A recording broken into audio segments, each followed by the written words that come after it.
Albert Einstein is a household name today. In fact, Einstein has become a synonym for the word genius, and he is still one of the most famous and respected scientists in the world. His ideas and concepts helped lay the foundation for modern physics. But before 1919, he was mostly unknown outside of scientific circles. Surprisingly, the equation he's most famous for, E = mc², was not responsible for his rise from relative obscurity to scientific legend. So how did an eclipse turn a former patent clerk into one of the most famous people in the world? Let's find out. Hello, and welcome to the Historical Science Channel. We're surrounded by science every day. You, if you are watching this on a computer or smartphone, are able to do so because of a vast array of brilliant discoveries and inventions. However, tragically little is known about the actual history of science. The twists and turns, the sweat and sacrifice, of the meandering path that led us to a world of jet engines, modern medicine and computers we can hold in our palms. This channel will provide lesser-known and hopefully interesting facts and stories about the history of science, historical science and science in history, from art and philosophy to economics, politics, psychology, and much more. From video games of the 1950s to medieval Chinese earthquake detectors to Victorian ideas about dinosaurs, we hope to entertain and inform. Best of all, you don't need a background in science or history in order to enjoy this channel. All that's required is an open mind and eager curiosity. Let's begin.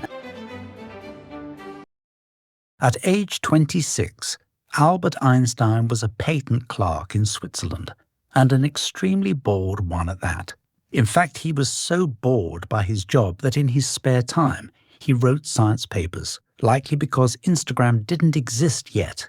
In 1905, he published 4 papers that catapulted him to fame in the world of physics. These papers covered topics such as relativity, application of quantum theory to light, the mass of moving objects and atomic motion. Each of these was a major contribution and deserves its own video, but we're going to focus on his paper on special relativity for now.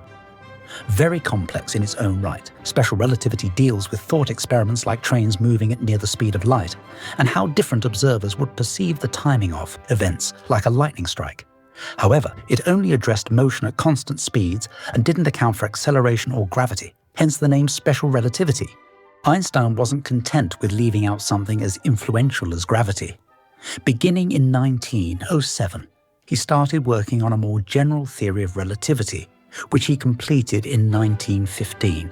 With this new theory, Einstein made some truly incredible and groundbreaking claims which challenged Newton and changed our understanding of the universe. He proposed that space and time were connected in a continuum, that acceleration and gravity were equivalent, and, most incredibly, that gravity was actually a result of objects bending the fabric of space-time, like a bowling ball on a bed.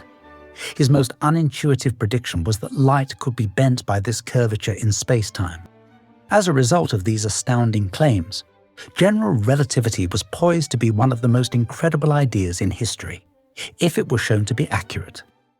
Unfortunately, when the theory was published, the Great War was raging, and abstract scientific ideas were not at the forefront of most people's interests. World War I ended in 1918, but the scars of the conflict had changed Europe forever. Nations that had at one time been on good terms now harbored bitter animosity. England and Germany had bled each other dry, and the harsh peace deal weighed heavily on the vanquished. It is in this context that we can understand the eclipse of 1919 and the incredible effect it had on world history. If you'll recall, according to Einstein's general relativity, light could be bent by large objects. This was a testable claim, and what better way to test it than to see if an extremely large object, say, the sun, could actually bend light. The tricky bit is that in order to prove that light from stars was actually bent by the sun, you would have to be able to see the stars. But that is complicated by the fact that the sun happens to be extremely bright and demands to be the center of attention when in the sky. Thus, it would have outshone the relatively dim light coming from other stars. The ingenious solution was to take images during an eclipse, when the light from the sun would be partially blocked, and thus give a chance for the dimmer stars to shine through. In February 1919, two teams of astronomers set out to test Einstein's hypothesis. One group from Greenwich, led by Sir Arthur Eddington, went to Sobral, Brazil. Another group from Cambridge, under the guidance of Frank Dyson, travelled to the island of Principe, off the coast of West Africa. Their plan was to take photos during the eclipse and compare them to images of the same stars during the night. On May 29th, the eclipse occurred, and the astronomers diligently took to their task of collecting information. The enterprising scientists were hit with some bad luck. The team in Africa struggled with clouds, while the team in Brazil had issues with their telescope focus. However, they were able to get enough images to analyze. The individuals who masterminded the trip, Frank Dyson and Sir Arthur Eddington, spent months analyzing the results. After what must have been hundreds of hours poring over the images, they came to a conclusion. Einstein had been completely right. His theory had predicted a deflection by a certain amount, and the pictures, though affected by blur and atmospheric effects, had shown that the predictions had been close. Enough to declare the theory correct. This was revolutionary. Einstein had improved upon and corrected Newton's ideas. Since Newton was considered the father of physics, this was a very big deal. The press went wild, touting the results on the front covers of newspapers read by millions of people worldwide.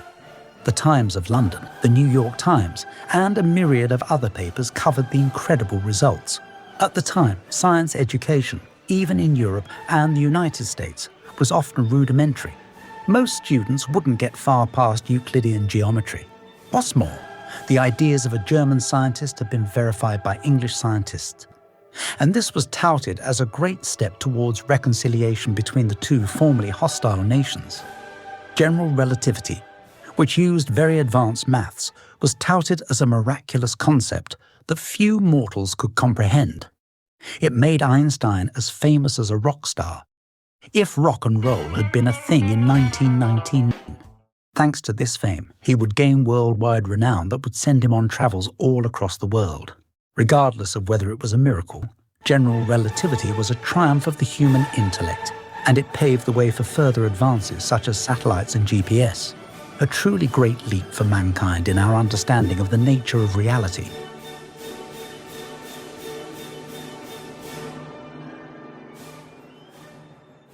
If you enjoyed this video, please like, subscribe, comment, and share. It's really appreciated